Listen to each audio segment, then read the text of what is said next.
Welcome to workshop number 2 on transparency of online markets. Well, what's a little bit of the context? The digital transformation, as we heard this morning, is radically changing consumers' lives, offering them lots of new possibilities, much wider choice of goods and services, but along with that, and again, we heard it this morning from both the Minister and the Commissioner, this is characterised by the implementation of commercial practices that really do disregard the right of consumers to make informed choices.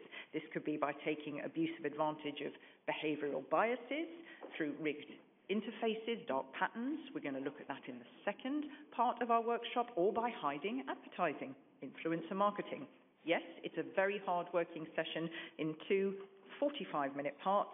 We're going to look at the influence in marketing first, as I said, and then we're going to come to dark patterns. Now, I moderate this session with 2 co-chairs from the European Commission, Blanca Rodriguez. She is head of unit for consumer. Nous allons accueillir Madame Blanca Rodriguez, chef d'unité consommateurs et loi du marché. Nous avons également Monsieur Paul-Emmanuel Piel, de l'unité médias numériques, culture et données. Et j'ai également le plaisir d'avoir avec nous notre rapporteure, Madame Caroline Kaufmann, de l'Université de Maastricht, qui sera là pour cristalliser toutes nos discussions. Et nous allons entendre 3 experts, et je me tourne vers la Commission, la présidence française, et n'oubliez pas de retrouver le lien que vous pouvez utiliser pour faire des commentaires ou poser des questions. C'est vraiment très important, mais essayez aussi d'être le plus concis possible, le plus court possible. Ne soyez pas timide, bien évidemment, mais restez bref dans les commentaires. Donc voilà, je suis un petit peu comme un agent de la circulation pour gérer cette séance. Donc nous allons commencer directement avec les influenceurs sur les médias sociaux ou sur Internet en général, des influenceurs qui sont là pour faire la promotion de produits, de certains produits. Ils ont également toute une communauté de followers ou d'autres selon les réseaux sociaux. Il est donc tout à fait critique de pouvoir informer les consommateurs sur leur protection, mais voir aussi où on en est dans la mise en application de la législation de protection. Nous avons plusieurs orateurs avec nous. Tout d'abord, Madame Olivia Petit, assistante à la Business School Kedge, et on va voir un petit peu avec elle ce qui se passe dans notre cerveau lorsque nous sommes confrontés à des influenceurs. Invitation. Je suis très heureuse de pouvoir mettre en avant le rôle des neurosciences dans la compréhension de l'impact des influenceurs sur le cerveau et le comportement des consommateurs. Donc, tout d'abord, quelques mots me concernant. Donc, comme ça a été indiqué, je suis enseignante-chercheur à Catch Business School. J'ai un doctorat en neurosciences et en psychologie du consommateur.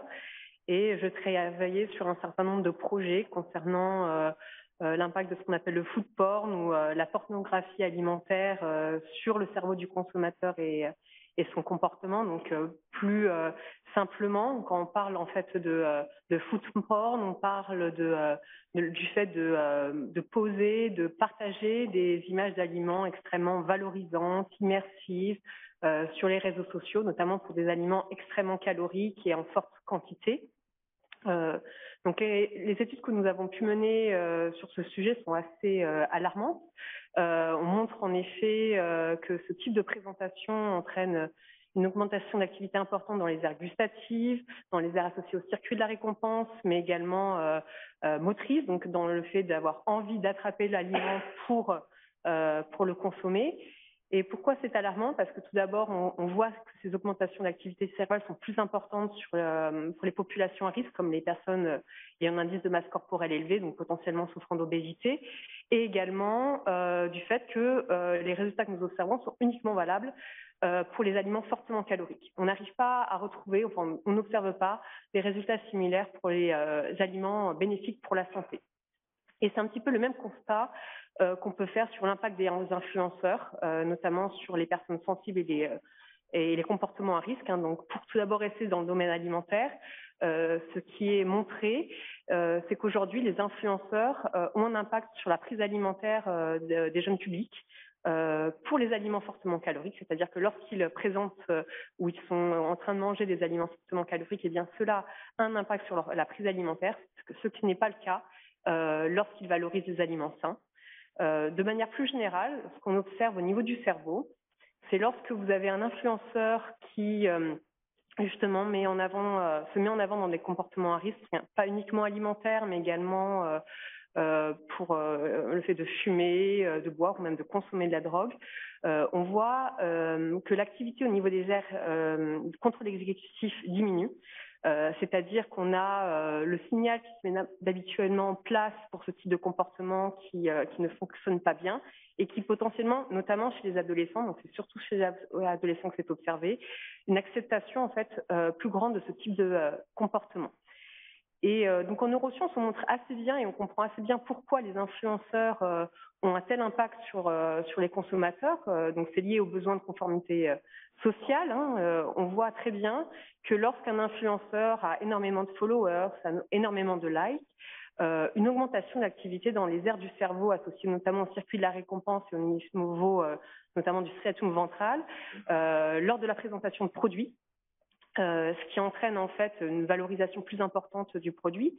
Et notamment, le striatum ventral est important parce qu'il intervient dans un processus qu'on appelle l'apprentissage par renforcement, qui fait qu'en fait, lorsque vous avez ce besoin notamment de conformité sociale, lorsqu'un influenceur va vous présenter un produit qui vous paraît qu'il va valoriser, eh bien, vous avez tendance à augmenter la valeur associée à ce produit par rapport à ce que vous considériez auparavant pour justement ce besoin de conformité sociale.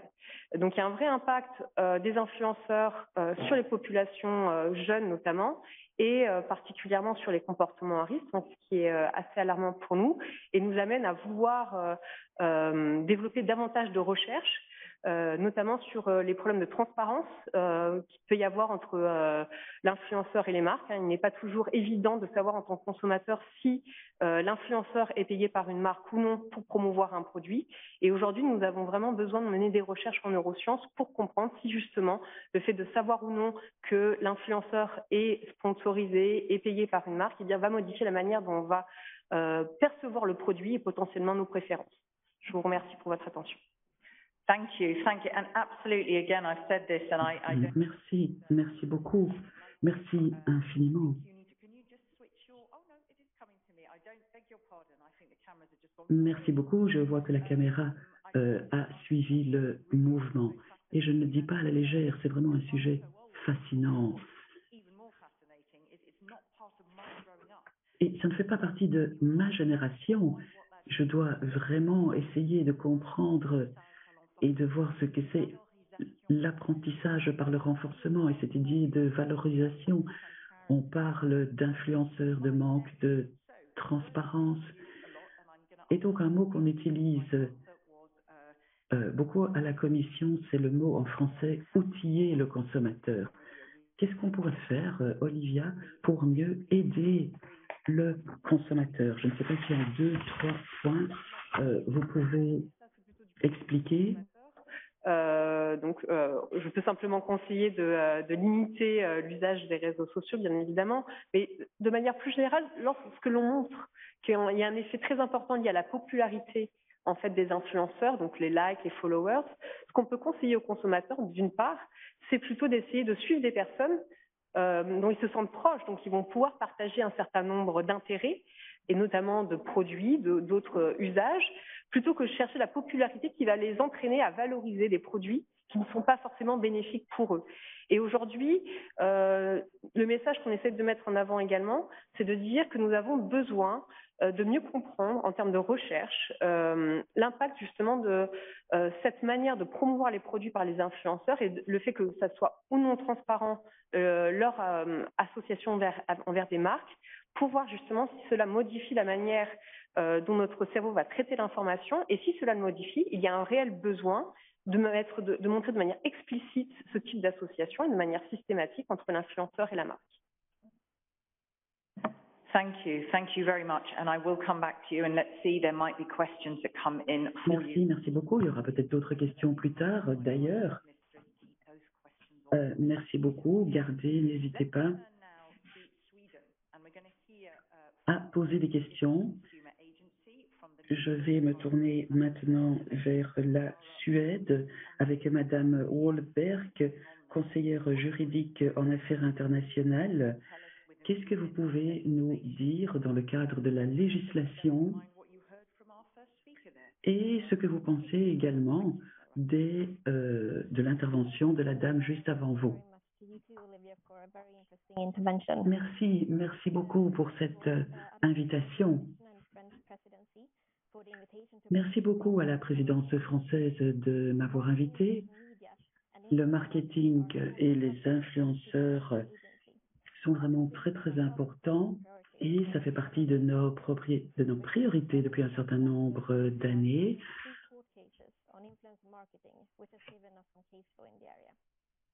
Recently, we published a report based on an assignment of the Swedish government. Nous avons donc, à la demande du gouvernement suédois, produit un rapport sur le bon fonctionnement du marché de la consommation et de voir s'il y avait des obstacles, notamment sur les réseaux sociaux, en termes de protection des plus jeunes, entre autres. J'aimerais aborder 3 points qui sont très importants en termes d'influenceurs. Comme Olivia le disait déjà, on parle ici de l'impact des influenceurs sur les followers. Dans notre rapport, nous avons examiné des méthodes pour inciter les gens à acheter. Et les followers considèrent très souvent que l'influence est une personne digne de confiance. Et donc, comme il y a cette idée de confiance, il est possible d'influencer les followers de façon personnelle. Et donc, il faudrait quelque chose qui n'induise pas en erreur. C'est très important dans un environnement avec des messages mixtes, commerciaux et non commerciaux, et où il est possible d'avoir des transactions, c'est très important d'avoir cette protection. Deuxièmement, l'impact sur les personnes vulnérables, notamment les enfants. Il y a des demandes très importantes de clarté, de transparence sur les messages vis-à-vis des enfants. L'étude montre que les enfants sont très susceptibles vis-à-vis de ces messages, ce qui les rend vulnérables dans ce cadre-là. L'Agence des consommateurs de Suède veut lutter contre ces mauvaises influences, contre les influenceurs et les enfants qui sont extrêmement sensibles au marketing. Et donc, il y a une demande encore plus élevée d'avoir une publicité beaucoup plus claire. Il faut un dialogue en continu avec TikTok. Nous savons bien que c'est une plateforme très populaire auprès des enfants. Et il y a tout le marketing caché, le marketing direct. Et finalement,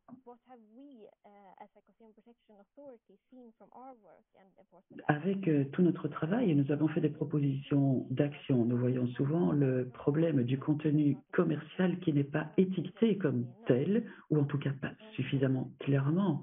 Et donc, tous les acteurs doivent endosser leurs responsabilités et essayer d'améliorer la situation pour ces consommateurs plus fragiles. Nous pensons que les plateformes de médias sociaux peuvent faire la différence en aidant et en dévoilant clairement ce qui est commercial ou pas. De notre côté, nous voulons continuer à travailler et à examiner les bonnes pratiques qui existent. Nous avons également des études comportementales, ou en tout cas il en faudrait, ce serait très utile en la matière. Merci. Merci beaucoup. merci beaucoup à Olivia et Sarah qui pourraient effectivement travailler ensemble et partager les bonnes pratiques. Avant de donner la parole à la troisième personne, vous avez dit, nous avons 3 cas en justice pour l'instant, nous avons des actions continues de mise en application. Lorsqu'il y a des mesures de mise en application, est-ce qu'il y a moyen d'aller contre ce qui contreviendrait à la loi? Qu'est-ce que vous pouvez faire dans la pratique?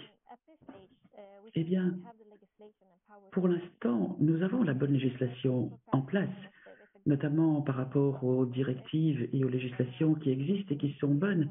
Et il faut continuer évidemment à les mettre en application et aller en justice au cas où ce n'est pas respecté. Il y a également une liste de lignes directrices qui sont très importantes et très utiles en matière d'influenceurs et de marketing.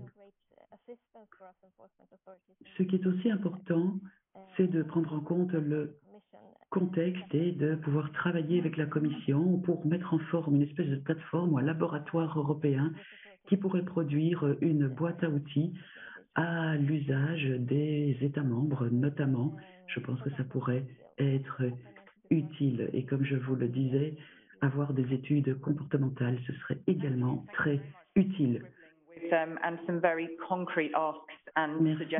Merci beaucoup pour ces suggestions très concrètes. Nous allons passer maintenant à notre troisième expert.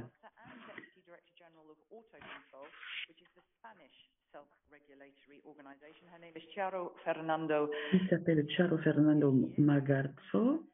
Madame est arrivée, oui, et elle va nous parler également de cette perspective de toutes ces normes par rapport aux publicités et au marketing en ligne. Bonjour, bonjour à tous. Je viens là au nom de l'Alliance européenne.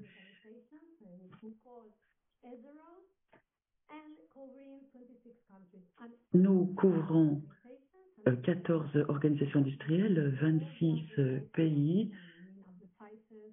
Nous travaillons avec les médias sociaux, avec les publicitaires. Pour vous donner une idée de nos activités, en fait, cette réglementation couvre 96% de la population en Europe. Et nous sommes là pour apporter des conseils, mais aussi pour prendre en compte les plaintes déposées par les consommateurs. Évidemment, l'autoréglementation ne peut pas remplacer la réglementation. L'autoréglementation n'est qu'un complément. Et quand on parle des influenceurs, je dirais qu'il y a pas mal de cadres d'autoréglementation en Europe, au niveau international aussi, avec les principes de transparence au niveau des influenceurs. Il y a également des recommandations, des bonnes pratiques qui ont été introduites il y a quelques années. Ces recommandations ne sont pas obligatoires, mais l'idée, c'est d'arriver à un haut niveau de cohérence par rapport à l'application de ces autoréglementations partout en Europe. Et les points clés de ces pratiques, c'est de comment vérifier la communication et c'est également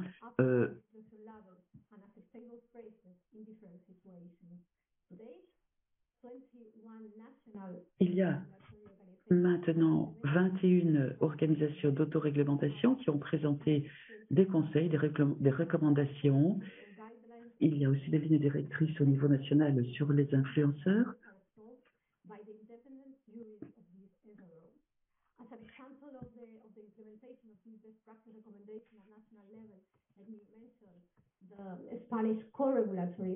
Il y a également le système de co-réglementation avec l'association espagnol qui parle évidemment avec le ministère de la Consommation et l'idée, c'est de prendre en compte toutes les plaintes déposées et finalement, nous avons pas mal d'activités. Donc, tout d'abord, traiter les plaintes qui sont déposées par les consommateurs. Ça représente à peu près 50 000 plaintes qu'on a réunies en 2020. Et en général, ces plaintes sont liées à la transparence ou au manque de transparence. Ensuite, ce qu'on fait dans SROS, c'est de donner des conseils aux auto-réglementations ou aux groupes d'auto-réglementation pour bien. Nous avons également des certificats qui peuvent être mis à disposition et qui sont certifiés par des diplômes. Et la troisième activité, ce sont des activités de mentoring qui se font en Italie, France, Portugal, Royaume-Uni. Et l'idée, c'est d'avoir des outils de surveillance. Et l'objectif, c'est d'identifier automatiquement les manquements à la loi et d'avoir vraiment un accent mis sur les problèmes. Et pour conclure, je dirais que il y a un cadre d'autoréglementation très vaste en Europe et on continue à travailler, on continue à aller plus loin et je serai ravie de collaborer avec toutes les autres parties prenantes au niveau européen. Merci. Thank you very much. Let me just ask you one quick. Merci beaucoup. Je vais vous poser une question rapide sur ce sujet et que j'ai noté. J'ai entendu que le commissaire était d'accord. L'autorégulation doit aller la main dans la main avec la réglementation. Donc, vous avez dit que les organisations au niveau national doivent aller la main dans la main avec les différents niveaux. Donc, est-ce que vous pouvez nous parler un peu de la manière dont cela peut travailler? Donc, l'intention de cette réglementation, ce n'est pas d'éliminer ou de remplacer la loi ou les fonctions des régulateurs et des tribunaux. Par exemple, les codes de déontologie vont donner des exemples plus concrets, des exemples pour aider les sociétés à être en ligne avec la loi, mais les codes de comportement au niveau national souligneront comment le contenu peut veiller à ce que cela soit reçu comme tel par les consommateurs. D'autres exemples des réglementations des tribunaux, mais il y a une manière alternative de faire face aux plaintes de manière indépendante. C'est ça que je veux dire lorsque je parle de l'autorégulation qui irait en complément. Merci beaucoup. Avant de passer à la commission pour entendre leurs commentaires et de dire un peu plus de ce que l'UE fait dans ce secteur, il y a bien sûr, dans chaque sujet, chaque fois, il y a cette question. Moi, je parle avec Sarah, où je demande s'il y a des outils qui manquent. Il y a des écarts pour les autorités. Est-ce qu'ils sont trop passifs par rapport à cet espace? Pourquoi on ne pourrait pas avoir plus?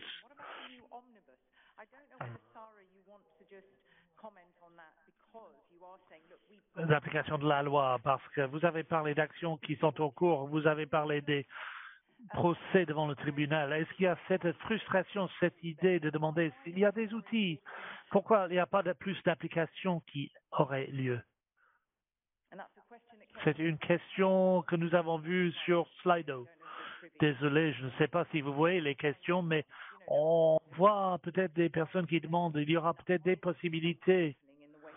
Pourquoi il n'y a pas d'application pour comprendre pourquoi cela se passe comme ça? Comme j'ai dit dans mon intervention, l'influence des marketing, les influenceurs, c'est en ligne avec les consommateurs, mais aussi d'autres collègues ont parlé de l'application, d'autres autorités travaillent sur cette question aussi, mais je suis d'accord qu'on devrait avoir une application continue, mais aussi un soutien pour faire plus dans ce secteur, pour avoir plus d'exemples dans la loi. Merci. Je cherchais à avoir votre point de vue plutôt que de vous pointer du doigt de manière correcte, parce que cela m'amène à la question où je peux demander des informations de la Commission maintenant. Blanco Rodriguez, qui est responsable de la loi consommateur et du marketing, pourrait peut-être nous parler un peu plus de cette question, mais aussi parler de manière généralisée de ce qu'elle a dit et ce que la Commission fait dans ce secteur. Donc, c'est à vous. Merci beaucoup, Katrina. Bonjour à tout le monde. Cela va très bien en ligne avec la discussion de cette question et ce que je prévoyais de faire. Tout d'abord, on a vu ces influences qui sont très dynamiques, mais en même temps, on parle des risques parce que souvent le contenu commercial de ces postes sont cachés derrière le contexte social de quoi faire. Et Sarah en a déjà parlé du point de vue de la loi en Europe. Nous ne sommes pas dans le vide, nous avons un cadre qui nous donne aussi des outils pour tacler ces pratiques d'influence. Tout d'abord, nous voyons des influenceurs comme des commerciaux, des personnes qui agissent de la part des sociétés qui sont assujetties à nos lois. Mais nous avons adopté à la fin de l'année dernière une direction qui explique de manière meilleure comment ces lois s'appliquent aux influenceurs. Tout d'abord, les influenceurs doivent être clairs sur le contenu commercial de leur message.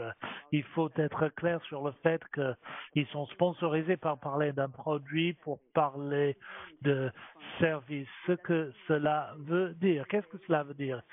Cela ne veut pas dire pour autant qu'ils doivent être payés en argent. Ils peuvent avoir des rabais, des cadeaux.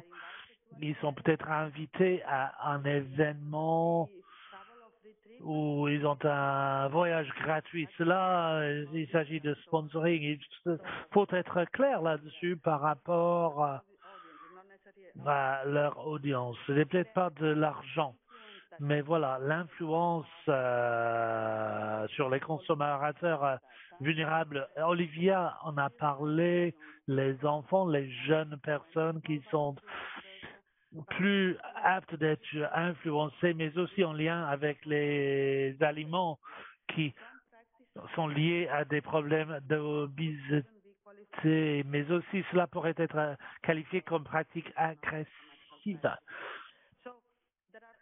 Donc, il y a différentes manières. Il y a un cadre qui permet à la loi de tacler ces pratiques, mais bien sûr, il y aura besoin de plus de connaissances en termes des études pour considérer de quoi il s'agit et comment cela peut porter son influence aux consommateurs. Plus de prise de conscience parmi les consommateurs pour comprendre quels sont les influenceurs, leur incidence sur les choix, le partage de bonnes pratiques, y compris entre les consommateurs et les autorités de protection, parce qu'il n'est pas facile de tacler ces pratiques typiques. Donc, il est bien de partager des notes, des messages sur les différents résultats de ces différentes autorités.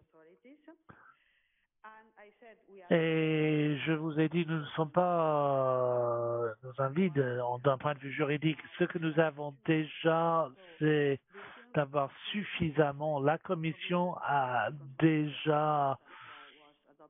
déjà engagée à l'agenda qui avait été adopté fin 2020 pour voir si notre cadre juridique conviendrait à cet égard. Et c'est un processus d'évaluation où nous sommes engagés et des événements comme cet événement sont très utiles par rapport à ces réflexions dans les rôles que nous avons en place ou s'il faudrait aussi adopter de nouvelles lois qui sont mieux ciblées pour ces genres de comportements, pour les influenceurs. Merci beaucoup, merci. OK. Avant, il y a une question en bas de Slido. Vous voudriez peut-être revenir là-dessus, Blanco. Je vous promets, Paul-Emmanuel Pila, que je vais revenir vers vous rapidement, mais je voudrais revenir à Olivier dans un instant pour demander une question par rapport à ce qu'on vient d'entendre. On demandait s'il y avait suffisamment de synergie entre la directive des médias et les directives de pratique et les activités d'autorégulation. Je ne sais pas si vous avez des commentaires à faire là-dessus. Merci. Rapidement, il s'agit de dire qu'il y a une complémentarité entre les différents cadres juridiques de pratiques commerciales et cela dépend de ce qui est réglementé par les différentes lois. Est-ce que cela couvre de manière spécifique les comportements, les pratiques de l'influenceur en ligne avec la directive qui est ce qu'on pourrait appeler un filet de secours, ce qui n'est pas réglementé en termes de pratique pourrait avoir un impact sur la décision d'un consommateur d'acheter ou de ne pas acheter quoi que ce soit. Ces pratiques s'appliqueraient dans ce cas-là. Merci beaucoup. Merci. Je vais poser une bonne question à Olivier. En écoutant tout cela et les recommandations, il y a besoin de plus de connaissances, plus de prise de conscience de ce quoi il s'agit à un influenceur. Mais disons, pour intérêt, les plus jeunes consommateurs, disons, j'ai cette impression qu'une personne est en train d'être payée ou va recevoir quelque chose. Mais qu'est-ce qui se passe à ce moment-là au niveau du choix que je vais faire? C'est très complexe comme sujet lorsque je sais que je suis en train d'être influencé, mais je décide toujours de poursuivre.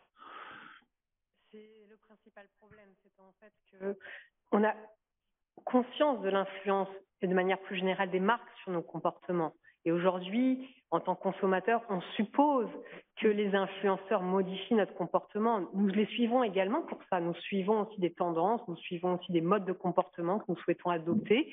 Et ils servent à cela d'exemple pour nous. Le problème, c'est qu'en tant que consommateurs, nous n'avons pas accès à l'ensemble des mécanismes inconscients, automatiques, émotionnels, qui ont également participé à notre décision. Nous ne sommes pas capables, au niveau du déclaratif, d'indiquer comment notre cerveau a traité ces informations et comment cela nous a influencés. Et l'impact est beaucoup plus grand sur notre comportement que ce qu'on pense savoir. En effet, les études qui sont menées en neurosciences montrent généralement que lorsqu'on interroge un consommateur sur son comportement, par exemple, il a été exposé à une publicité, oui, j'ai l'intention d'acheter le produit, oui, je vais utiliser la crème solaire.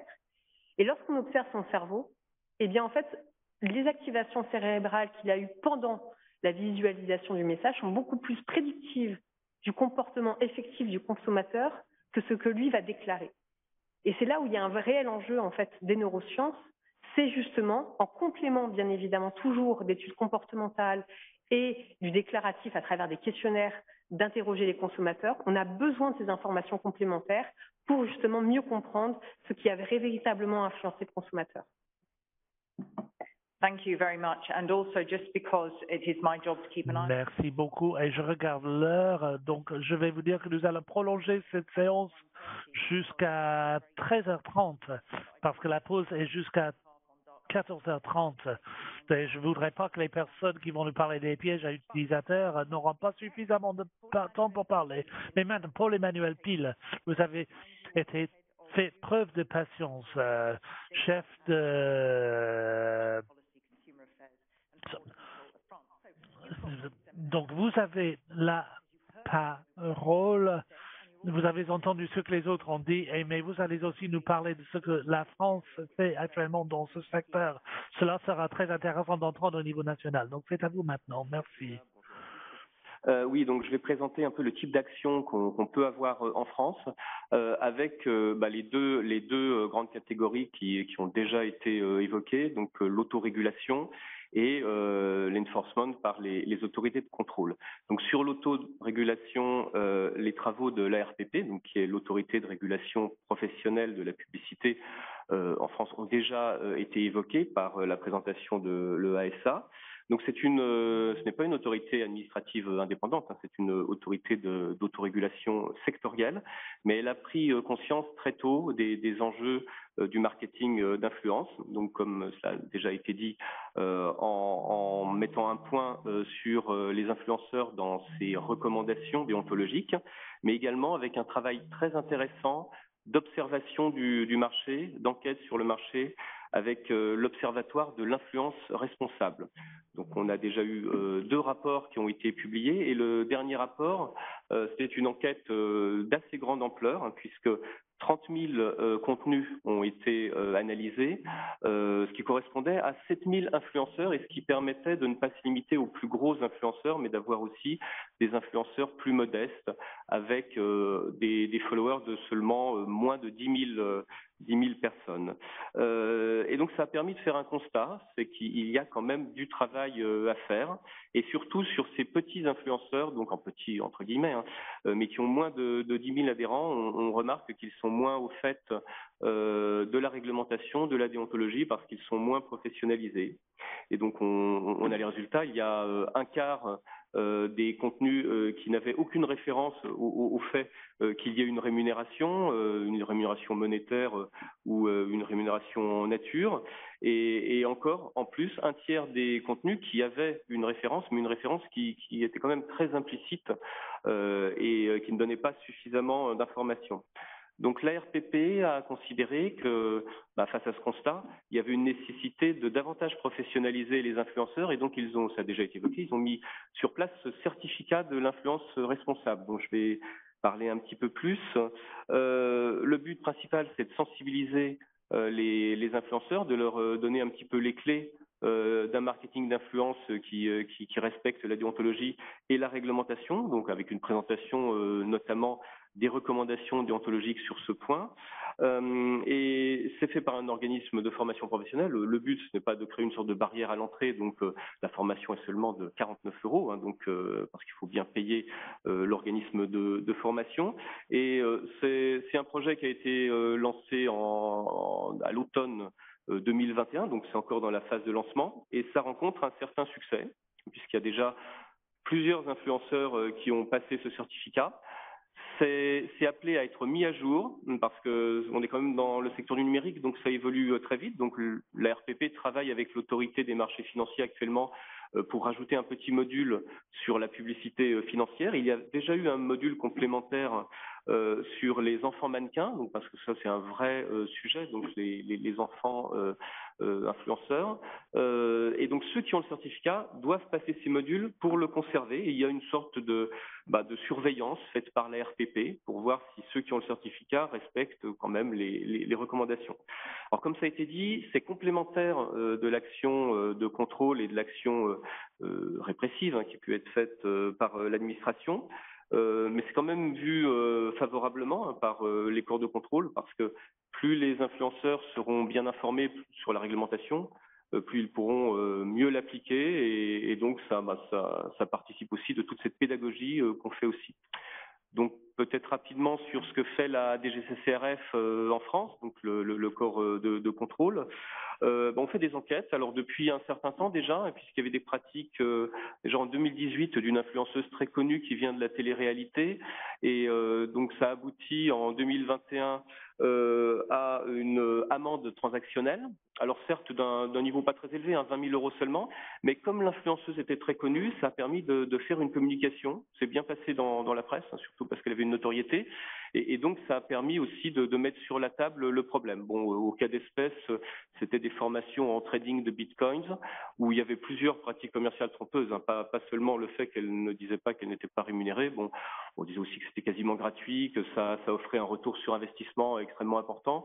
Donc, on a fait un petit package avec tout ça, et donc elle a accepté une transaction, et ça a permis de mieux connaître ce problème dans le grand public.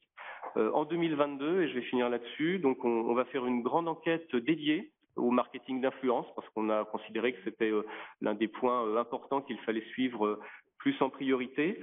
Donc on a déjà des outils juridiques, hein, qu'on applique. Donc c'est de la transposition du droit européen, c'est dans l'annexe 1 de la directive 2005-29 sur les pratiques commerciales déloyales, également dans l'article 7, par exemple, le fait de ne pas indiquer sa véritable intention commerciale dès lors que celle-ci ne ressort pas déjà du contexte, ça c'est l'article 7, ou bien également de faussement affirmer ou donner l'impression seulement que le professionnel n'agit pas à des fins qui entrent dans le cadre de son activité commerciale. Donc ça, c'est des outils juridiques et on va les appliquer pour essayer de voir un petit peu un panorama du secteur de l'influence en France, avec les principaux réseaux sociaux, hein, c'est un peu toujours les mêmes, Snapchat, TikTok, YouTube, Instagram, voilà. Et puis également tous les acteurs, hein, parce qu'il n'y a pas seulement les influenceurs, il y a aussi leurs agents, les intermédiaires, et puis les annonceurs qu'on essaie de responsabiliser de plus en plus. Et donc, pour revenir juste sur ce que fait la RPP avec son certificat, par exemple, on a un gros annonceur, Club Med, qui a décidé maintenant qu'il voulait une publicité plus responsable avec les influenceurs et qu'il ne travaillerait qu'avec des influenceurs qui ont le certificat et donc qui sont plus au courant des règles. Voilà, je vous remercie. Thank you very much. Merci beaucoup. Je vais nous aligner tout de suite. Tout d'abord, qu'est-ce que je voulais dire? Il y a de très bonnes questions qui arrivent que je voudrais poser à différents orateurs. Je ne vois pas les orateurs à distance, donc je devais devoir utiliser les technicien pour cela, mais s'il y a quelqu'un que je ne vois pas qui voudrait répondre, que ce soit Chiara ou Sarah, et bien sûr Olivia, je peux revenir vers vous à ce moment-là. Mais je vais brièvement pour Emmanuel et ensuite Olivia et même peut-être Charo. Voilà, allons-y. Est-ce qu'on devrait interdire à un influenceur de faire de la publicité pour certaines choses parce que la transparence ne sera pas vu par les audiences plus jeunes? Je vais revenir vers vous tout de suite et ensuite à Charo et ensuite à Olivia. Oui, faut quand même réfléchir avant, mais je pense que le problème peut se poser pour les influenceurs qui sont mineurs, par exemple. D'ailleurs, il y a déjà des règles déontologiques, hein, qui ne permettent pas ça. Et alors, même si ce n'est pas l'influenceur lui-même qui est mineur, il peut y avoir la présence d'enfants mineurs. Donc, la réglementation a été durcie déjà sur ce sujet en France, et c'est pour ça que ça a donné lieu à une évolution du certificat d'influence responsable de la RPP. Donc dans certains cas, quand en fait ça peut être dangereux pour la santé ou pour l'évolution psychique de personnes fragiles ou de mineurs, la question peut se poser. Oui. Thank you. Might I invite Charo to join us? Merci. Je vais peut-être inviter Charo à nous rejoindre sur l'écran et répondre à cette question. Est-ce que vous avez entendu cette question tout d'abord? Est-ce qu'on devrait interdire aux influenceurs de faire de la publicité pour certaines choses? Oui, selon la réglementation, ELSA est déjà interdite de faire de la publicité pour certains produits, par exemple les médicaments et d'autres sortes de produits. On devrait étudier cela en plus de détails pour comprendre quoi faire avec les mineurs, les influenceurs pour établir des limites. Mais on a vu l'importance des influenceurs sur les codes de déontologie et les limites en termes de réglementation et les standards établis. Aussi, pendant que vous êtes avec nous, on a vu cette question et je vais inviter notre équipe technique à... Je ne sais pas si vous pouvez faire cela dans Slido, peut-être éliminer les deux premières questions est vraiment clair. Et vous pouvez peut-être perdre ces écarts en termes de transparence pour voir les autres messages qui arrivent. Mais pour rester avec Charo pendant un instant, il y avait une question sur les plateformes de réseaux sociaux. Je vais entendre d'autres orateurs aussi. Est-ce qu'ils signalent aussi des plaintes comme c'est le fait pour l'IASA? Qu'est-ce que vous en dites là? Oui, on vient de comprendre à travailler avec IASA. Nous sommes maintenant membres de IASA. Nous sommes en train de discuter avec d'autres plateformes et on les invite à participer à ce système d'auto-réglementation à travers l'Europe pour engendrer et encourager les plateformes à soutenir les pratiques d'auto-réglementation. Merci beaucoup. Olivia, désolé, on a déjà eu 2 réponses sur cette question. Je ne sais pas si vous avez quelque chose de différent que vous avez à rajouter à cette question, si je devais revenir vers vous là tout de suite. Je peux répondre également à cette question. Ce qu'il faut comprendre, c'est que notre cerveau continue à se développer à l'adolescence et même après. Et notamment, ce qui est assez important, c'est que c'est l'intelligence sociale qui se développe à ce moment-là. Et les influenceurs, justement, par la conformité sociale qu'ils génèrent de fait de leur popularité, sont des indicateurs pour une jeune génération du comportement à adopter. Et il y a un réel enjeu, justement, puisque cette jeune génération, du fait du temps que cela prend pour le développement du cerveau sur la partie sociale, n'ont pas les clés pour décoder correctement l'impact des influenceurs sur leur comportement. Et il y a un réel enjeu minimum d'encadrement des pratiques des influenceurs et pour moi, peut-être même d'interdiction lorsqu'il y a mise en valeur de comportements potentiellement risqués pour la santé des adolescents. Thank you. Thank you very much. Let me just bring to the screen, first of all, because obviously that Merci beaucoup. Bien sûr, cela est une chose très importante. Et si vous utilisez Slido, vous voyez cela. Mais le comité INCO va publier leur étude sur l'impact des influenceurs dans le marché unique la semaine prochaine. Il est important de vous dire cela. Je vais maintenant inviter, parce qu'on ne vous a pas vu depuis un moment, et je suis très consciente qu'on peut vous entendre, Sarah Wolberg. On a entendu beaucoup, et si vous avez entendu ce qui se passe, non seulement sur ce sujet, mais tout ce que vous avez vu, donc, en termes de l'importance d'une coopération à travers les ordres, à travers les agences de consommateurs ou en termes de réglementation, je vais vous donner la liberté de commenter ce que vous avez entendu ou les autres questions qui arrivent. Il y a beaucoup de points très intéressants qui ont été évoqués par mes autres membres du panel et les autres orateurs et je vais parler de l'importance d'une coopération et là il est important aussi avec la coopération que nous avons par exemple cette plateforme pour les autorités d'application pour partager des bonnes pratiques entre nous mais aussi tirer les leçons les uns des autres et de s'inspirer pour faire ce que nous pouvons faire pour nos consommateurs, pour appliquer la loi. Ce qui a aussi été évoqué par l'autorité française en termes de communication avec les influenceurs et les sociétés qui travaillent avec l'influenceur est aussi une chose très importante que nous avons fait, par exemple, lorsque nous avons publié des informations sur le marketing ou si nous avons entrepris des revues spécifiques ou des actions spécifiques pour communiquer cela comme action proactive aussi pour les influenceurs et les commerciaux qui travaillent avec les influenceurs pour essayer de toucher, fournir des informations en termes de la loi et le cadre juridique. Voilà un autre bon exemple.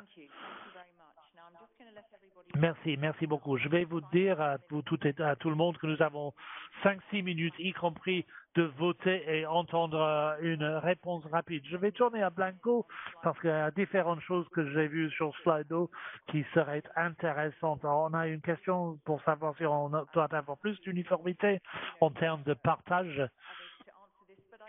Mais je pense que cette question avec TikTok, nous avons eu des commentaires là en termes de groupes vulnérables.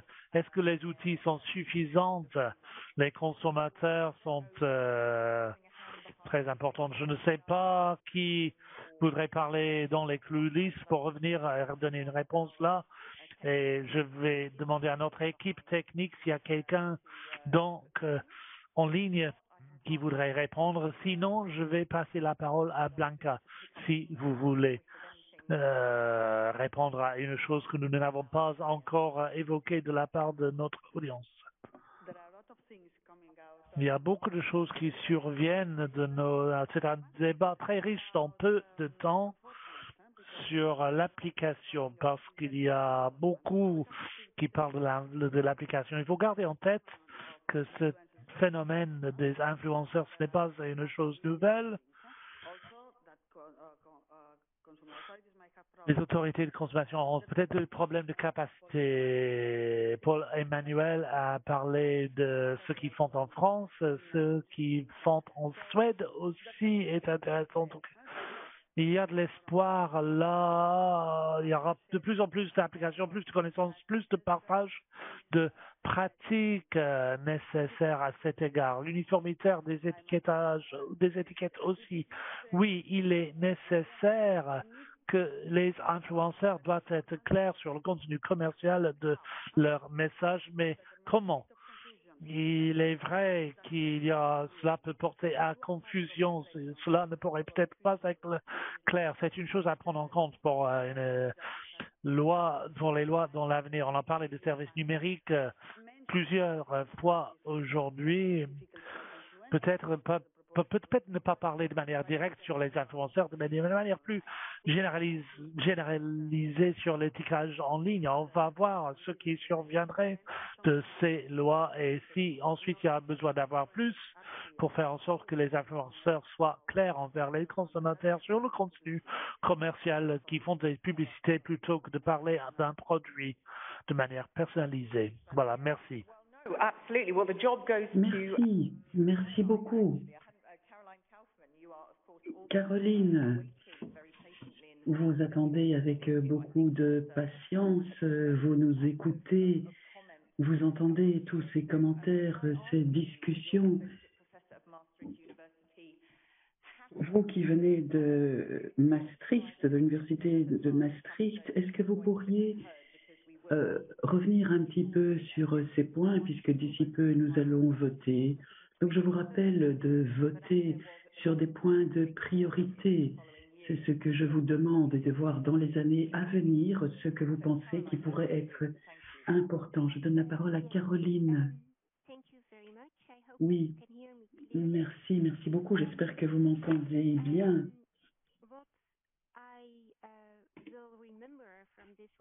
Alors, ce que je vais retirer de l'atelier, c'est qu'il est évident que les influenceurs ont beaucoup d'impact sur les followers, notamment sur les ados, les enfants. Et l'impact de ces influenceurs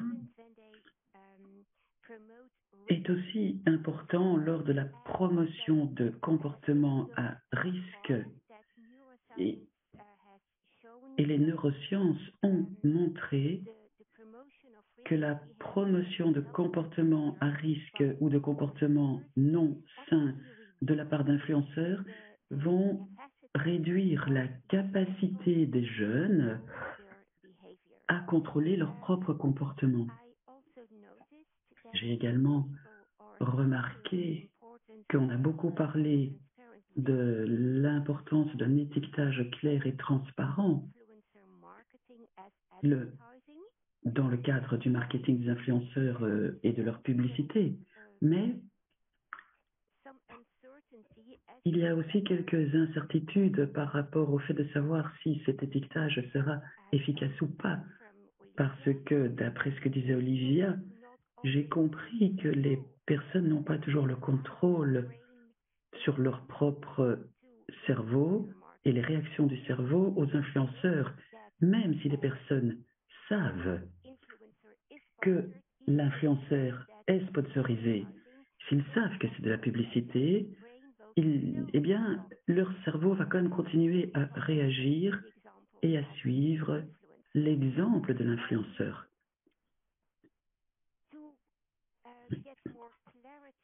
Donc, il faudrait avoir davantage de clarté sur les types de comportements qui sont touchés par les influenceurs, donc parmi les consommateurs, et de voir comment les consommateurs pourraient être mieux protégés par rapport à ces influences indues de la part des influenceurs.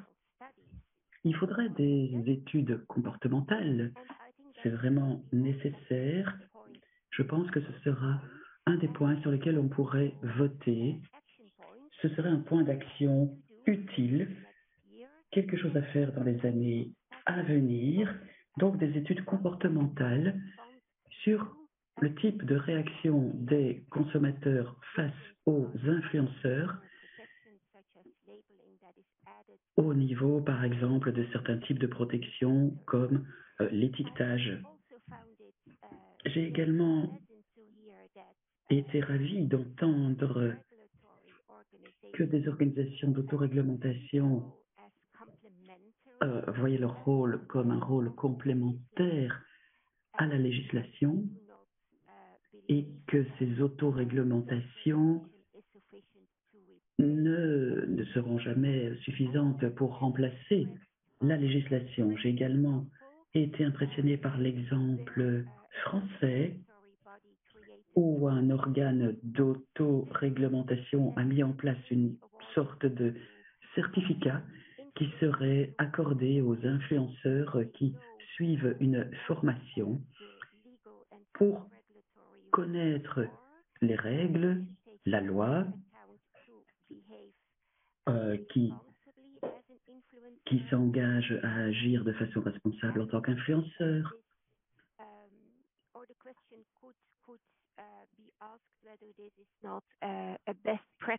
Donc, peut-être on pourrait considérer cela comme une bonne pratique à partager avec d'autres États membres. Voilà. Je crois que c'est ce que je voulais dire de mon côté. Voilà ce que j'ai retiré de tout ce que j'ai écouté dans les présentations.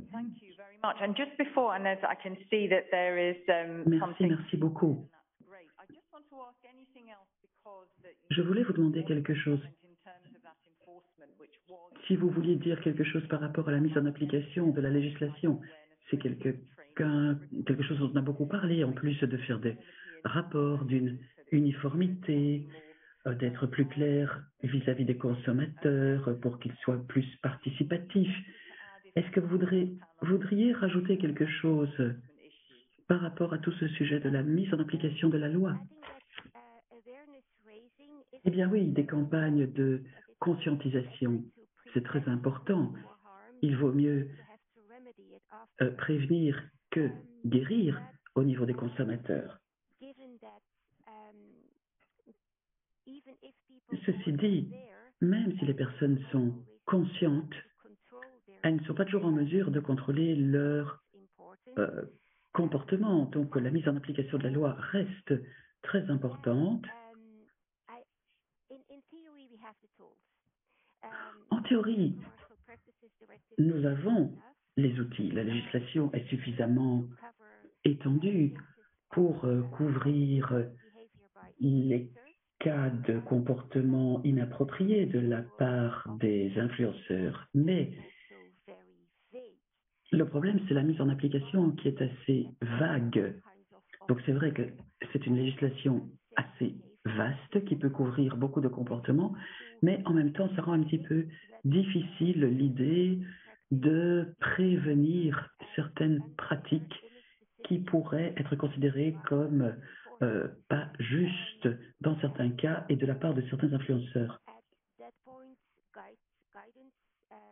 Donc, il y a besoin d'orientation de la part de la Commission, comme ça a déjà été le cas dans le passé, et c'est très utile pour donner un petit peu plus de corps à toutes ces normes, ces législations qui sont très larges. Les normes d'autoréglementation peuvent aussi être utiles pour donner davantage de contenu à ce qu'on doit considérer comme une bonne diligence par rapport à ces phénomènes. Merci. Merci beaucoup. Alors, nous allons passer directement au vote avant de passer au deuxième panel. Donc, la question portait sur les deux actions conjointes les plus importantes. Alors, d'un côté, on parle d'une meilleure mise en application, on parle de recherche sur le marketing des influenceurs, on parle de campagnes de sensibilisation, on parle d'initiatives d'auto-réglementation. Et ce qu'on essaie de faire ici, évidemment, il y a beaucoup de suggestions, beaucoup d'idées qui ont surgi, mais l'idée, c'était de trouver les deux points les plus importants. Et donc, les deux gagnants, ce sont les deux premières lignes. Les deux premières lignes sont les plus importantes et ensuite, vous avez les deux lignes d'en dessous. Je vais laisser encore un petit peu de temps à ceux qui n'ont peut-être pas eu le temps de voter maintenant, qui sont partis faire un petit jogging, qui ont pris une petite tasse de café, qui regardaient un petit film. Ils ont la possibilité maintenant de voter. Et je me rends compte en regardant Olivia qu'Olivia se dit « Aïe, aïe, aïe, j'ai encore beaucoup plus de travail devant moi ».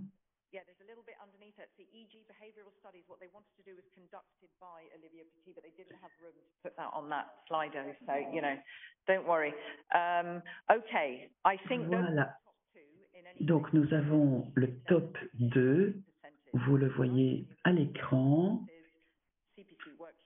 Des bonnes pratiques sur la mise en application et des recherches comme des études comportementales, par exemple. Voilà, je vais arrêter ici. Nous allons passer maintenant à la deuxième partie de notre atelier. Je veux évidemment remercier Blanca et Paul-Emmanuel qui vont rester ici avec moi, mais je veux remercier d'ores et déjà Olivia Sarah Charo. Nous passons donc au panel numéro 2.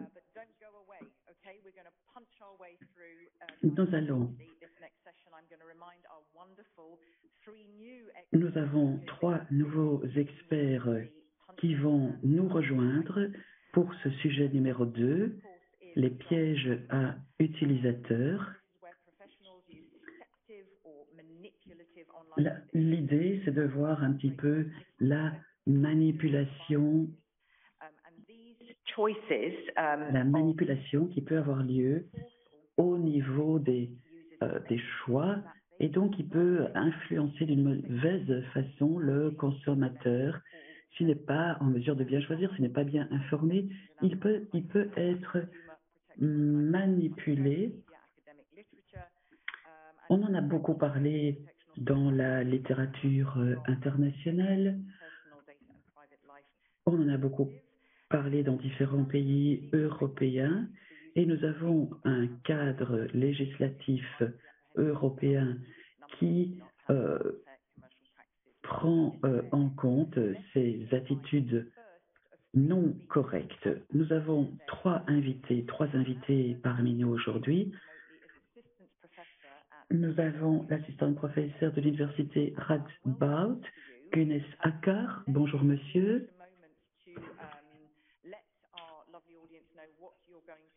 Alors vous allez nous parler en 4-5 minutes. J'espère que vous pourrez rester bref. Je pense que vous allez un peu parler des études, ce qui en ressort. Voilà monsieur, je vous donne la parole. Merci.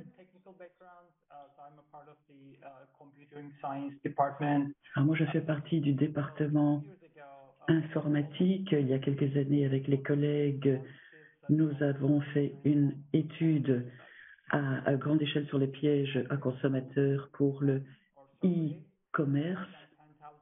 Nous avons regardé 10 000 sites Internet et nous avons identifié différents pièges à utilisateurs. Ça représente en général à peu près 10%. Il y a différents types évidemment de pièges, la déception, la manipulation. Par exemple, si certains produits vous ne les avez pas ajoutés dans votre panier de courses, eh bien le piège va vous donner un petit compte à rebours qui dit voilà, le temps court, dans 30 minutes c'est fini et vous n'aurez pas droit à la réduction parce que le temps sera fini. Il y a aussi des notifications d'activité sociale. Vous avez une espèce de pop-up qui arrive quand vous examinez le produit qui dit « Ah, mais il y a quelqu'un d'autre qui vient d'acheter ce produit ». Et donc ce sont des messages qui en fait sont construits, qui sont faux. Et c'est n'importe quel nom, c'est n'importe quel message, c'est quelque chose de tout à fait inventé. Et avec cette étude d'il y a 2-3 ans, il y a eu d'autres recherches sur les dialogues de cookies, donc des cookies qui vous demandent de consentir. Et je suis très heureux de voir que la CNIL en France a pris des actions très fortes contre ce genre d'activité sur Facebook. Il y a évidemment des enjeux, des défis pour comprendre un peu le panorama. Quand on fait des enquêtes dans les sites Internet, nous essayons d'imaginer ce que les enfants pourraient voir ou des personnes plus âgées pourraient voir. Et c'est peut-être une question pour les autres participants. Est-ce qu'on a besoin d'outils techniques? Parce que je sais qu'il y a beaucoup de recherches et de chercheurs qui ont envie de mieux comprendre ces pratiques et c'est là que nous intervenons. Alors je vais peut-être arrêter ici ou peut-être je n'ai pas parlé assez longtemps.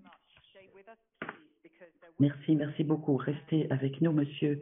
Il y aura certainement des questions et je passe la parole directement à notre invitée de Hollande, Anaëlle Heulen. Nous allons voir un petit peu ce que vous avez fait par rapport à ces pièges à utilisateurs. Est-ce que vous avez tous les outils nécessaires à votre disposition? Madame, je vous donne la parole. Eh bien, la loi pour les consommateurs est là pour essayer d'assurer un équilibre entre le vendeur et le consommateur. L'idée, c'est d'avoir de la transparence, d'éviter ce qui est agressif.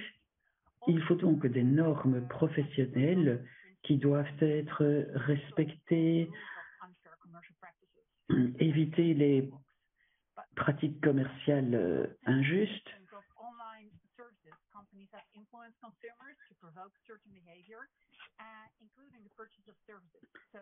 Nous parlons ici notamment de l'achat de services et ce n'est rien de nouveau.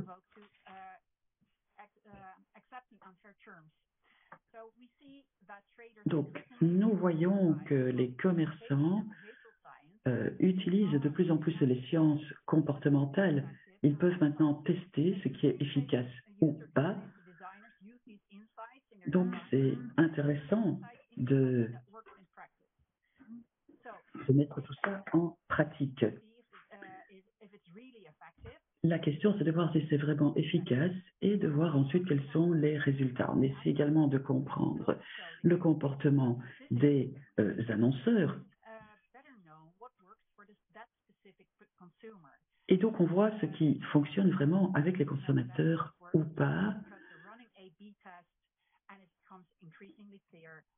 Il est de plus en plus clair de voir quel type de design fonctionne bien. Et les données montrent que ça fonctionne, eh bien, on peut partir du principe que ça fonctionne. Donc, les techniques de marketing, évidemment, sont autorisées en principe, mais on l'a déjà dit, il y a également des réglementations en la matière. Donc, on a examiné tout cela en 2019 avec des exemples très concrets des influenceurs qui étaient qualifiés comme ayant des comportements non corrects. Donc, il y a toujours des doutes sur ce qui est acceptable ou pas acceptable, mais je vous recommande de lire notre guide de pratique de ligne directrice sur ce qui peut être fait ou pas fait. Ça s'appelle ligne directrice et limites par rapport aux consommateurs. Ça a été publié en 2020. Ça va se mettre à jour cette année-ci. Vous pouvez le retrouver en ligne et nous avons également des liens vers des plateformes en ligne. Voilà, c'est ce que je voulais dire pour l'instant. Merci beaucoup. Alors, j'ai une question assez logique à vous poser et je pense que tout le monde peut se la poser. Qu'est-ce qui pourrait vous aider? Vous avez des lignes directrices, il y a des réglementations européennes, il y a des lois par rapport à la protection du consommateur, il y a toutes les demandes du public, mais vous avez besoin de quoi en plus? Nous le savons, la situation évolue tellement rapidement. Nous avons la législation qui doit garder le rythme, qui doit suivre. Quel type d'aide auriez-vous besoin? Eh bien, nous travaillons déjà avec nos autres collègues en Europe et nous allons continuer. Nous travaillons avec d'autres groupes comme le régulateur des médias, mais il faudrait, ce sera toujours utile évidemment d'avoir des réglementations et des échanges de bonnes pratiques. Il faut faire passer un message clair qui est utile. Il faut communiquer de façon claire. Il faut encore et encore répéter que certaines pratiques sont inacceptables.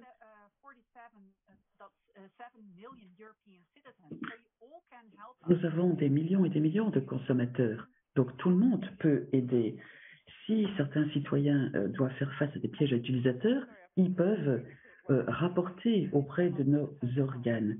Et encore une petite question par rapport aux régulateurs. On a entendu parler l'autorité suédoise. L'idée, c'est toujours évidemment de partager les bonnes pratiques. On le fait déjà, mais vous, de votre côté, évidemment, vous travaillez avec les autorités de la consommation, mais est-ce que vous pouvez partager, adopter les bonnes pratiques au niveau européen et faire connaître ce qui fonctionne le mieux? Oui. En Europe, nous avons un groupe d'experts qui travaillent en étroite collaboration, qui partagent les informations. C'est une sorte d'intranet où nous pouvons partager les bonnes pratiques. Oui, donc effectivement, nous avons un échange de bonnes pratiques. Merci. Nous passons à notre troisième expert, Nicolas Max-Peden-Brown, à l'OCDE. Monsieur est analyste de la politique du consommateur. Je vous donne directement la parole pour ne pas perdre de temps. Merci beaucoup. Merci à la Commission et à la présidence européenne de m'avoir invité. J'aimerais dire que notre comité examine depuis un certain temps ces pratiques en ligne. Nous regardons les pièges à utilisateurs depuis un certain temps maintenant et c'est un projet vraiment spécifique de la part de notre comité. En novembre 2020, nous avons eu une table ronde sur le sujet. Nous continuons à travailler. Je ne vais pas rentrer dans tous les détails et je suis tout à fait d'accord avec ce qui a été dit jusqu'à présent. Mais il y a quand même certains points que j'aimerais souligner de mon côté et de ce que nous avons pu observer. Il y a tout un éventail d'études dont on a entendu parler récemment qui montrent bien que les pièges à utilisateurs sont très courants, que ce soit sur les plateformes en ligne, sur les sites des annonceurs, sur des agences plus petites même, c'est présent un petit peu partout. Et ça montre que ces pièges rencontrent du succès. Ça fonctionne sur la prise de décision, même si certains pièges fonctionnent mieux que d'autres. Il y a des études qui montrent que certaines pratiques sont plus efficaces que d'autres. Et enfin, ces pièges à utilisateurs peuvent provoquer des dommages comme une charge psychologique, comme des pertes financières, comme des pertes de données privées. Et peut-être que pour les plus jeunes ou les personnes plus fragiles, moins éduquées, eh bien ces personnes-là courent un risque plus grand par rapport aux pièges aux utilisateurs. Dans la juridiction OCDE, il y a déjà tout un éventail de lois de protection du consommateur qui sont déjà en vigueur et les autorités de ces pays ont mené à bien des actions sur base de ces lois, notamment pour faire face aux informations cachées ou des frais cachés ou l'impossibilité de déposer plainte. Donc oui, il y a déjà pas mal de travail fait avec la législation qui existe. Et c'est un très bon exemple que nous avons eu en Hollande. Il y a également des campagnes de sensibilisation vis-à-vis des consommateurs. Il y a également des propositions de loi qui ont été déposées dans différents pays de notre juridiction pour faire face aux pièges utilisateurs sur les plateformes, par exemple avec des architectures plus conviviales vis-à-vis de l'utilisateur pour qu'il puisse mieux choisir. Il y a également l'idée d'interdire certains pièges à utilisateurs, notamment la trop grande facilité à signer quelque chose. Donc nous avons déjà des orientations, des lignes directrices, mais il y a aussi des initiatives qui apparaissent, qui émergent pour être plus éthiques. C'est aussi utile pour les consommateurs de voir quelles sont les extensions de browser ou quelles sont les applications qui pourraient être utilisées pour mieux se protéger. Donc, notre rapport va évidemment s'étendre un petit peu sur ce sujet. Nous allons faire un travail empirique pour voir ce qui existe déjà comme preuve. Nous aurons également un atelier à l'OCDE avec une autre commission de l'OCDE pour examiner le problème à partir de plusieurs angles. Merci beaucoup, Nicolas. Alors, avant de passer la parole aux autres personnes, j'aimerais revenir sur un point. Vous avez dit que le rapport devait encore être finalisé et vous avez dit, voilà, je ne peux pas encore trop en parler, mais si je peux me permettre, est-ce que vous avez en tête des actions que les différentes parties prenantes pourraient mettre en place pour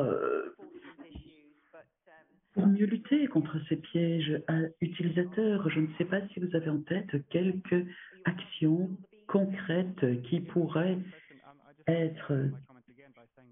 Oui, ce que je voulais dire, c'est que effectivement, le comité est encore en train de travailler sur ce sujet, mais je peux néanmoins vous donner mon point de vue. Alors, on se bien rend compte que que les pièges fonctionnent et piègent les consommateurs. Ce qu'on essaie de faire en termes de recherche, c'est de voir l'étendue des dégâts en quelque sorte, l'amplitude des dégâts causés par ces pièges. Une autre chose, comme on l'a déjà dit, nous avons des outils technologiques pour détecter les pièges à utilisateurs. Et l'idée, c'est de développer l'expertise et de faire davantage de recherche. Les pièges à utilisateurs se retrouvent dans beaucoup de domaines, comme le domaine de la concurrence, mais aussi de la protection des données. Donc c'est un sujet assez transversal qui pourrait être étudié par différentes catégories de régulateurs ou dans le cadre de la mise en application de différentes lois relatives à différents thèmes. Merci beaucoup, Nicolas. Paul-Emmanuel Pile, je vous donne directement la parole maintenant pour que vous puissiez apporter vos commentaires et votre point de vue du côté français. Je vous donne la parole.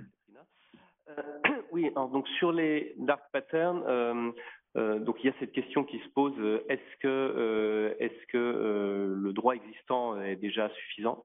Donc nous, on utilise déjà tous les outils qu'on a à notre disposition, donc les outils des pratiques commerciales trompeuses. Ça permet quand même déjà de faire beaucoup de choses. Alors après, la question peut se poser, est-ce qu'il y aurait certaines pratiques de dark pattern, par exemple liées à l'ergonomie du site, où on n'atteindrait pas le standard des pratiques commerciales trompeuses.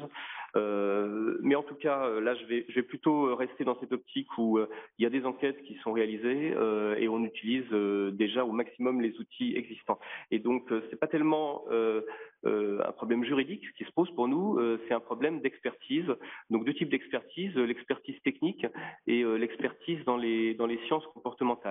Donc, en fait, il y a une technicité des enquêtes dans les dark patterns parce que c'est un sujet numérique. Ce sont des technologies qui évoluent très vite et cela fait qu'un enquêteur qui aura plutôt une vision juridique, qui connaîtra très bien les pratiques commerciales trompeuses, pourra avoir des écueils pour faire avancer l'enquête, pour faire un dossier et le présenter à l'autorité judiciaire. Simplement parce qu'il pourra avoir des lacunes donc techniques. Donc en France, on a pris conscience assez vite de ce problème. Donc à la DGCRF, dans notre service national des enquêtes, on a développé depuis 2018 une cellule numérique avec des data scientists, des développeurs, et qui sont là pour apporter une aide aux enquêteurs. Alors, c'est un peu difficile de trouver exactement le bon recrutement parce qu'il faut évidemment qu'il y ait cette compétence technique, c'est pour ça qu'on les recrute, mais il faut aussi qu'ils puissent discuter avec des enquêteurs et donc ne pas avoir une trop grande aversion au discours juridique. Donc par exemple, cette cellule, elle a développé un outil, une sorte d'application qui permet, avec du web scraping et de l'intelligence artificielle, d'essayer de détecter des faux avis dans les avis de consommateurs. Donc ça, c'est l'un des problèmes qu'on a avec les dark patterns. Et c'est vrai que sans outils automatisés, c'est quand même très complexe à mettre en évidence. Alors plus largement, d'ailleurs, on s'est aperçu en France qu'il n'y avait pas seulement la protection des consommateurs qui avait ce problème de manque d'expertise technique. Ça se rencontre aussi dans l'application du droit de la concurrence, dans la réglementation sur les données personnelles, dans le respect des droits d'auteur. Et donc, on a créé au sein du ministère de l'économie une plateforme d'experts techniques, donc un pôle d'expertise de la régulation numérique. Donc ça, c'est plus récent, ça date de 2020, avec des data scientists, des développeurs, des gens qui ont vraiment une bonne expertise et qui connaissent tous les aspects techniques. Et en fait, les autorités de contrôle, donc des différentes législations, ont un droit de tirage sur ces experts pour les aider au cours de leurs enquêtes. Bon, actuellement, d'ailleurs, ils sont en train de réfléchir justement sur le sujet des dark patterns, sur ce basculement entre l'incitation douce, le nudge, et puis l'incitation qui est moins douce et qui est manipulatrice, donc le dark pattern. Voilà, donc c'est des expériences qui pourraient être partagées, je pense, parce que d'autres États membres doivent avoir aussi ce type d'enjeux à régler. Alors si j'ai encore le temps, oui. Bon, je vais essayer rapidement de parler aussi d'une expérience qu'on a faite pour voir un petit peu l'apport que pouvaient avoir les sciences comportementales. Donc c'est une expérience qui a été faite en partenariat des DGCRF, mais aussi la direction interministérielle de la transformation publique et le Behavioral Insights Team.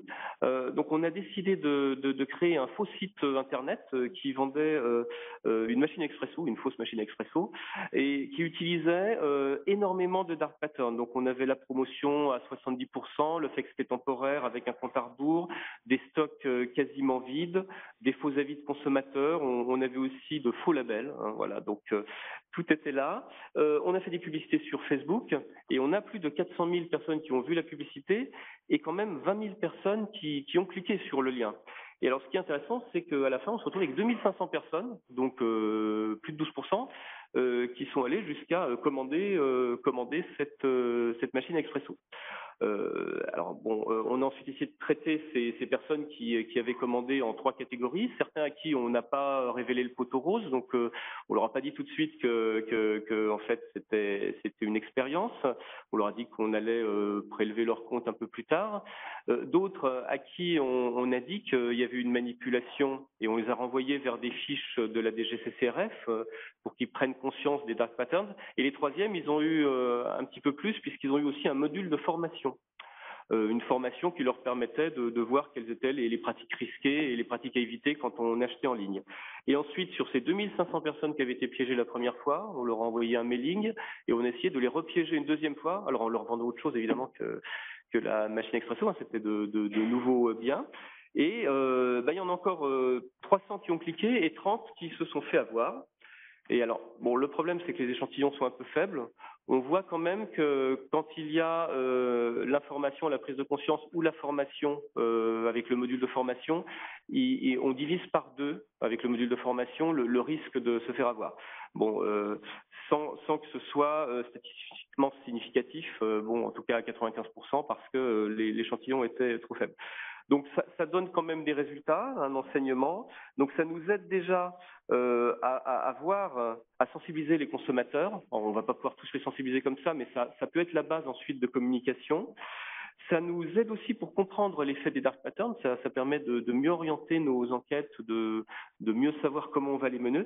Et en fait, le plus utile pour nous, c'est que ça prouve l'efficacité des dark patterns. Et donc, quand on a un dossier et qu'on va devant le juge, parfois, l'autorité judiciaire peut nous dire, moi, je suis pas certain qu'il y ait beaucoup de gens qui se fassent prendre. Et là, ça donne quand même des éléments pour prouver que, finalement, on a plus de 10% de personnes qui sont victimes de ces dark patterns. Voilà. Thank you. All extremely interesting and not least. Merci beaucoup. Très intéressante. Et on parle de cette manque d'expertise nécessaire. Nous savons déjà, on connaît déjà cela à travers les transformations numériques, les changements au niveau de l'emploi et le marché du travail. Et comme vous dites, vous ne faites que suivre d'un point de vue technique, mais aussi pour comprendre les comportements, cette manque de talent nécessaire pour suivre cela est aussi évidente. Je vais passer à la commission maintenant.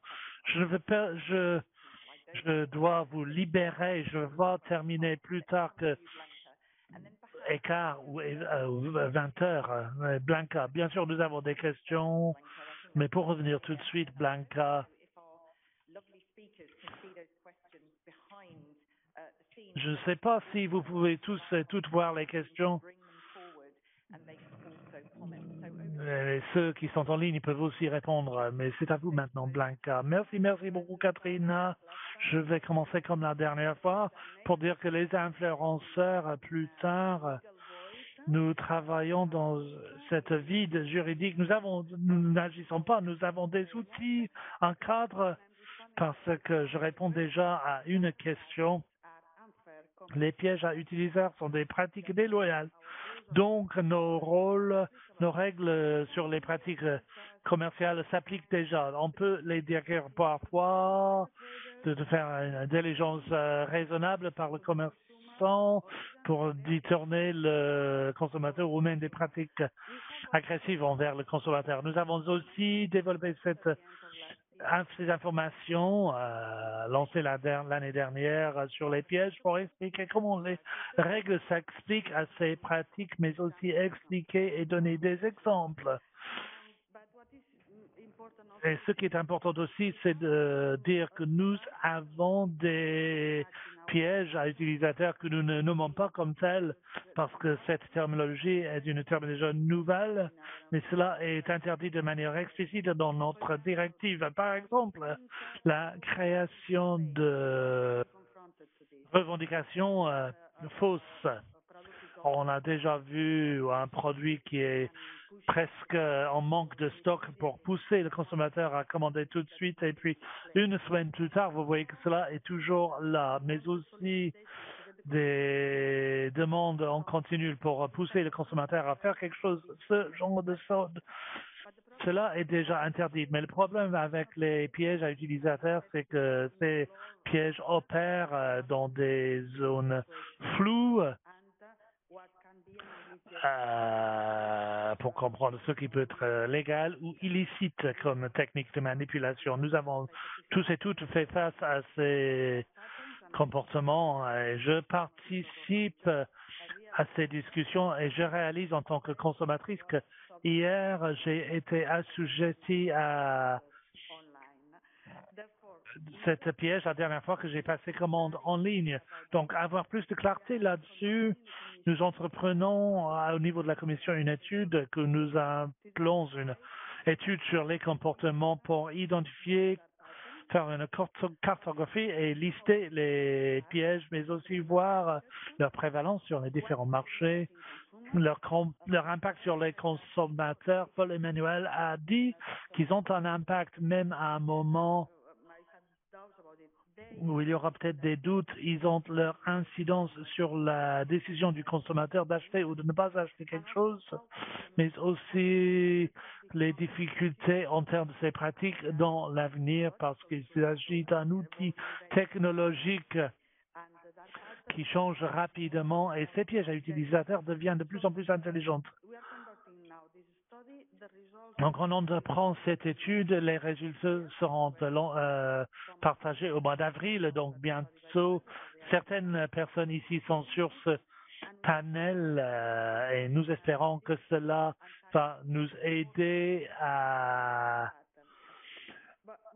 appliquer des activités sur les pièges à utilisateurs. Il est aussi vrai pour les influenceurs. On va avoir plus de prise de conscience, plus de partage d'informations entre les autorités sur les différentes expériences. Et nous avons peut-être avoir besoin de plus de lois. Comme je dis, nous ne travaillons pas dans des vides juridiques, mais comme avec les influenceurs, la Commission s'est engagée à évaluer encore plus si on a besoin de plus de lois dans l'avenir. Donc, encore une fois, cette étude est très utile au niveau de ce processus. Merci beaucoup. Ce que je vais peut-être demander maintenant à l'équipe technique maintenant, c'est de remplacer les questions là, parce que nous avons eu des questions pour comprendre si nous avons besoin de lois supplémentaires. Est-ce qu'il serait pertinent, est-ce que ce serait une bonne idée d'autonomiser les consommateurs, de prendre de meilleures décisions? Est-ce qu'on ne pourrait avoir une chose contraire? Donc oui, on a eu des activités très impressionnantes. Je ne sais pas si vous les avez vues. Est-ce que quelqu'un d'autre pourrait parler des activités qui ont lieu? Ce que je vais faire pour gagner du temps, c'est d'inviter mes orateurs qui sont à distance, une à la fois, et les donner quelques minutes pour commenter ces questions, ce qu'ils ont entendu. Donc, je vais commencer par inviter Gugnès une nouvelle fois. Gugnès, est-ce que vous voyez les questions sur Slido? On ne vous entend pas pour l'instant. Je ne sais pas. Je ne vous entends pas. Non, c'est peut-être un souci technique. Vous pensez que c'est peut-être le cas? Un instant, on va voir. Sinon, je vais passer à Anne-Miguel. Anaël, je vais vous passer la parole, mais je vais demander, voilà, Anaël, est-ce que vous voyez les questions qu'on voit sur Slido? Parce qu'il y a beaucoup de questions sur Slido, on ne voit que certaines questions à la fois. Donc, je vais vous donner, pour utiliser notre temps au maximum, quelles sont les préoccupations pour répondre à certaines point, vous pouvez peut-être faire des commentaires de manière pertinente. Ok, je vais commencer tout en haut. Merci Catherine. Donc, par rapport aux pièges à utilisateurs, aux dark patterns, il y a des encouragements positifs aussi pour encourager le consommateur à un comportement positif, mais sinon, on peut critiquer cela parce qu'il s'agit d'une manipulation. Mais cela ne fait pas partie de la loi de consommateur, je dirais. Donc ensuite, il serait intéressant d'entendre des orateurs sur des écarts spécifiques qui ne peuvent pas être couverts par la loi existante. Parmi les choses plus intéressantes, il est très important de faire en sorte que sur la loi actuelle du consommateur, on peut faire face à vulnérabilité de situation, par exemple, si vous êtes seul dans ce parking loin de la ville et vous n'avez presque plus de batterie dans votre téléphone et vous voulez pas appeler un taxi, le prix est plus élevé, par exemple.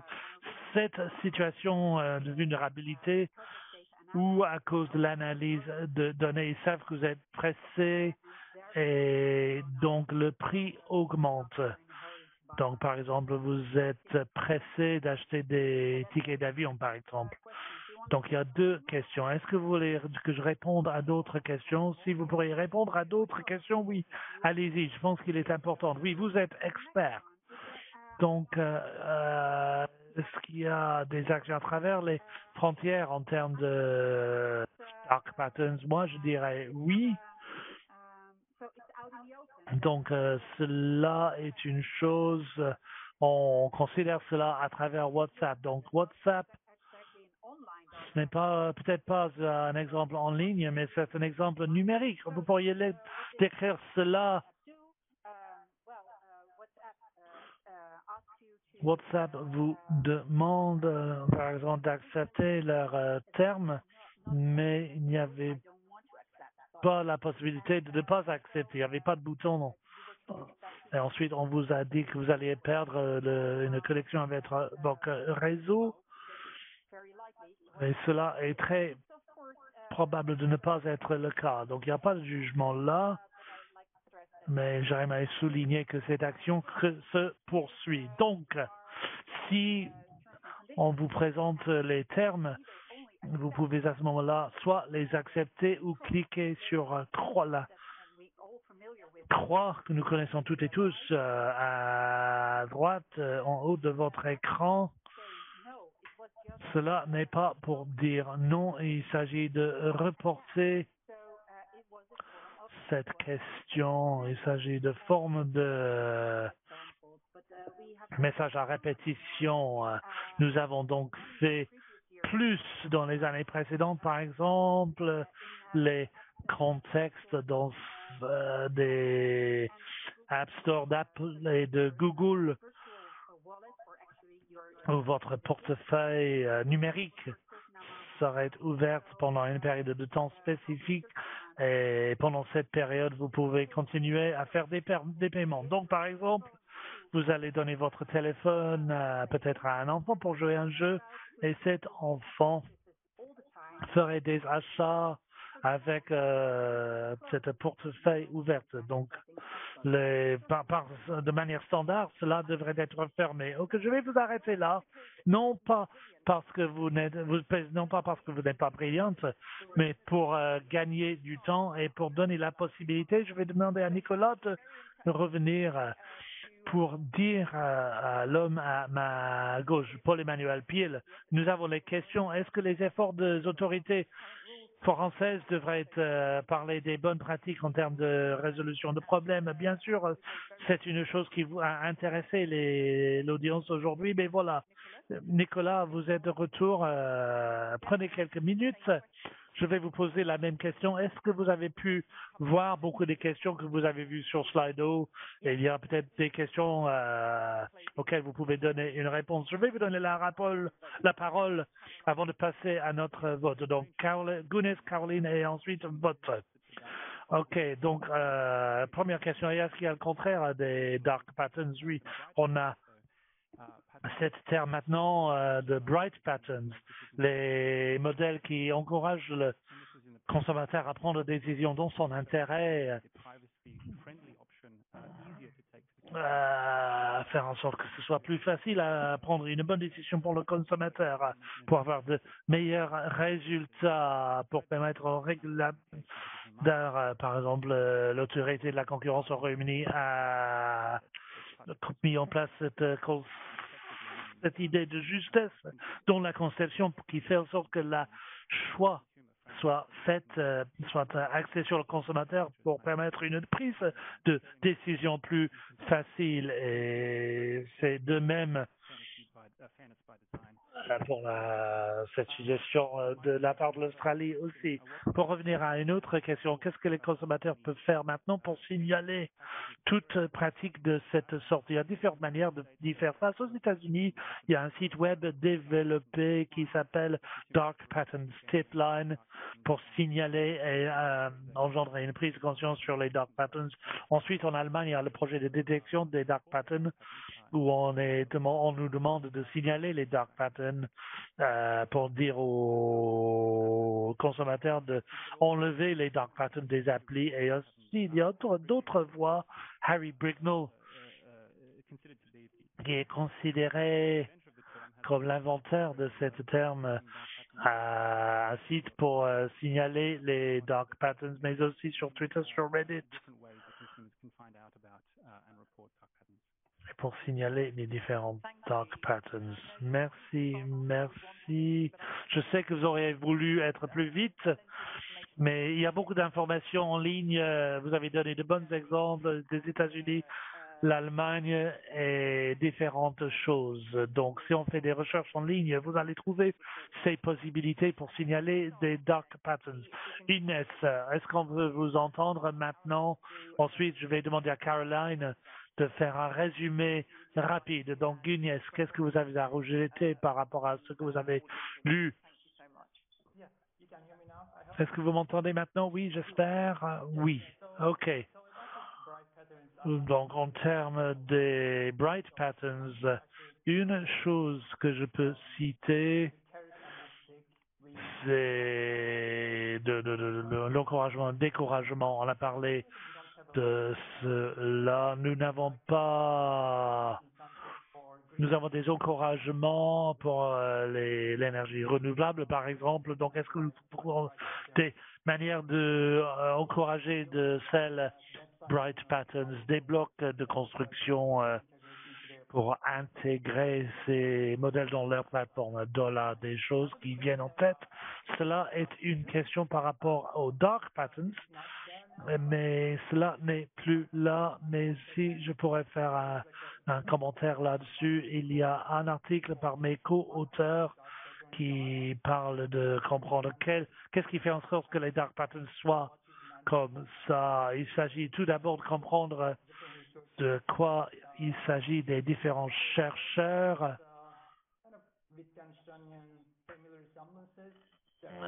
par rapport aux différentes définitions et avec des sujets liés.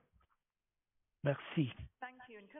Merci beaucoup. Est-ce que je peux vous demander à vous et à Nicolas et même à Naël s'il y a quelque chose que vous avez à partager puisqu'il a fallu faire cela si vite? Est-ce que vous pouvez, si vous êtes sur Zoom, mettre ces messages dans le chat sous Zoom et je vais inviter ceux et celles qui voudraient faire suite à ce que vous avez proposé de se mettre en contact avec ces différents orateurs parce qu'il s'agit des actions concrètes, ce qui est très utile. Caroline, c'est à vous parce que je dois clôturer cette séance dans les 8 minutes à venir et nous avons à voter, mais je pense qu'on commence à cristalliser qu'est-ce que vous pouvez nous faire un résumé rapide? Merci beaucoup. Oui, merci. Je vais essayer d'être brève. Mais bon, Ce que je dirais sur les définitions des dark patterns pour commencer, c'est que ce sont toujours considérés comme des conceptions d'interface qui encouragent les consommateurs à prendre des choix qui n'auraient pas été le cas sans la présence de ces conceptions spécifiques. Les dark patterns sont très efficaces dans une manipulation des consommateurs. Il y a des évolutions positives. Les bright patterns ont été développés par les études, les consommateurs, c'est-à-dire une direction pour les commerciaux sur les plateformes, sur une conception juste des interfaces, mais aussi des outils pour la protection des consommateurs. Et les consommateurs deviennent de plus en plus conscients de l'existence des pièges à utilisateurs. Mais une action est toujours nécessaire et ce qui fait en sorte que cela soit difficile, c'est qu'il s'agit souvent des aspects techniques. Il y a des techniques poussées par les données pour découvrir les dark patterns, mais souvent cela est axé sur le temps. Donc la question, c'est de comprendre s'il y a besoin de créer des outils qui conviendraient plus aux utilisateurs ou est-ce qu'il s'agirait plus d'inviter les consommateurs à signaler des activités envers les consommateurs. Il y a aussi besoin de développer cette expertise et le besoin de coopération entre les consommateurs et la protection des données. Nous avons des outils disponibles et encore une fois, l'UCPD, des modèles de pièges sont utilisés dans les listes noires qui font partie de ce rapport. Il y a les normes généralisées qui nécessitent une évaluation des évaluations au cas par cas, qui créent de l'incertitude qui peut cependant être limitée avec une direction par la Commission et les autorités de consommation et d'options plus drastiques serait de rajouter des modèles spécifiques à l'annexe à l'UCPD pour créer des listes noires de certaines dark patterns spécifiques. Et ensuite, j'ai vu une question dans le chat qui n'a pas encore reçu de réponse. Qu'est-ce que vous pensez en termes de l'interdiction des dark patterns dans le DSA? Dans le DSA, il y a eu bien sûr l'article 13A du Parlement qui contient une interdiction généralisée des dark patterns et des exemples spécifiques de dark patterns qui sont interdits. Mon avis là-dessus, c'est que bien sûr, il est clair que ces pratiques sont interdites, mais en revanche, j'ai des soucis sur la mise en œuvre aussi. Tout d'abord, il y a l'élément terminologie. Si on parle de dark patterns, cela fait partie du cadre juridique. Cette terminologie est utilisée au niveau de l'informatique. Et la question évoquée là, c'est de comprendre s'il est nécessaire de mettre cela dans la loi ou est-ce que cela porte à confusion et lié à cela, pourquoi cette interdiction de modèle de dark patterns fait partie uniquement du DSA comme résultat? Cela ne s'applique qu'aux fournisseurs intermédiaires de services. Oui, je comprends que beaucoup de plateformes utilisent ces dark patterns, mais ce n'est pas limité aux plateformes. Aussi, des ateliers individuels peuvent les utiliser en mettant cette interdiction au niveau du DSA. Cela s'applique uniquement aux fournisseurs intermédiaires et plutôt que tout commerçant. Donc, si vous voulez avoir des termes spécifiques qui parlent des dark patterns, si vous voulez lister ces pratiques dans l'article 13A, Caroline, je dois vous demander de vous arrêter bientôt. On doit peut-être mettre cela plutôt au niveau de l'UCBD. Désolé, il ne nous reste plus que 2 minutes et je dois passer à une pause. Donc, je vais tout de suite passer vote. Désolé de vous arrêter là tout de suite. Caroline a plus de temps dans la séance de rapport cet après-midi. Donc, il y a 2 sur 3 actions pour l'année à venir par rapport aux dark patterns. Plus de recherche sur prévalence et les mots. Cela est une chose évoquée par Nicolas pour parler du mal, de la taille, afin de prioriser les politiques, les autorités de renforcement en dark patterns avec les experts au niveau national et une prise de conscience sur les dark patterns. De quoi il s'agit? Parce qu'il y a beaucoup de différentes possibilités et les pertes peuvent engendrer les pertes au niveau financier, un impact sur la concurrence, la confiance.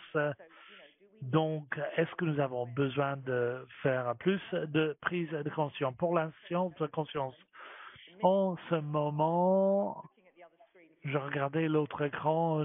Dès que j'ai parlé, je regardais pas le bon écran parce que je vois pas l'écran qui est éloigné.